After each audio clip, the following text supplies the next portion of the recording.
Social మీడియాలో ఎక్కడ చూసుకున్నా కూడా ఫ్యాన్ వార్స్ జరుగుతున్నాయి. అదేదో చిన్న ఫ్యాన్ వార్స్ కాదు, మెగా వర్సెస్ అల్లు. ఇది గత కొన్ని సంవత్సరాల పాటు జరుగుతుంది. అయితే జరుగుతుంది సరే, ఇది ఏదో ఒక రోజు ఆగుతుంది కదా అని చెప్పేసి అందరూ కూడా అనుకున్నారు.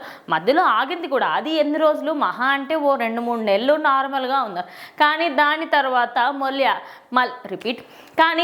తర్వాత మళ్ళీ అగ్గికి ఆజ్యం పోసినట్టు మొన్న అల్లు అరవింద్ వచ్చి అటు ఆయన దిల్ రాజు ఎవరైతే ఉన్నారో ఆయన ఒక సినిమా ఇంత, ఇంకో సినిమా ఇంత అని చెప్పారు.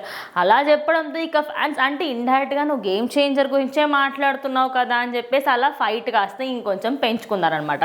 సో ఇప్పుడు మాత్రం ఇదైతే ఇంకొంచెం ఎట్లా అంటే అగ్గికి ఆజ్యం పోయడం కాదనమాట. అగ్గిలో ఇంకొంచెం ఎట్లా అంటే నూనె కాకుండా ఇంకొంచెం ఎండుగడ్డ తీసుకొచ్చి పోసి ఇంకొంచెం మండు అనే విధంగా ఉంది.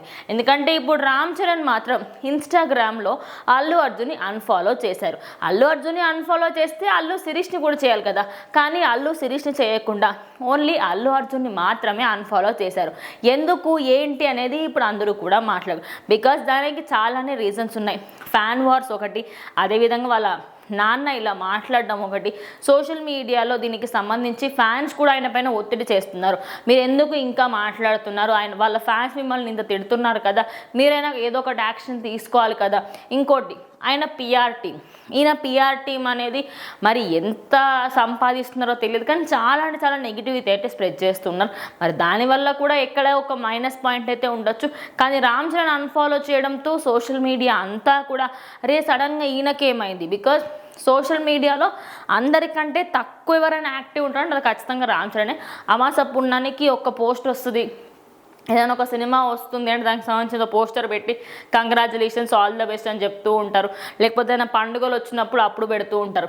కానీ ఆయన ఏంటంటే ఒక డిఫరెంట్ లైఫ్ని లీడ్ చేస్తూ ఉంటారు. అలాంటి వ్యక్తి ఖచ్చితంగా ఇది అయితే ఖచ్చితంగా చేసి ఉండరు అని చాలామంది అనుకుంటారు. ఇటకేలకు ఆయన అయితే బై మిస్టేక్ ఏమైనా చేసి ఉంటారేమో అన్న వార్తలు కూడా ఉన్నాయి. ఏదైతే ఇప్పుడు మాత్రం మెగా ఫ్యాన్స్ అయితే కొంచెం హ్యాపీగా ఉన్నారు. మా హీరో మా మాట విని ఆయన అన్ఫాలో చేశారు అని చెప్పేసి. సో మీరేమనుకుంటారో కామెంట్.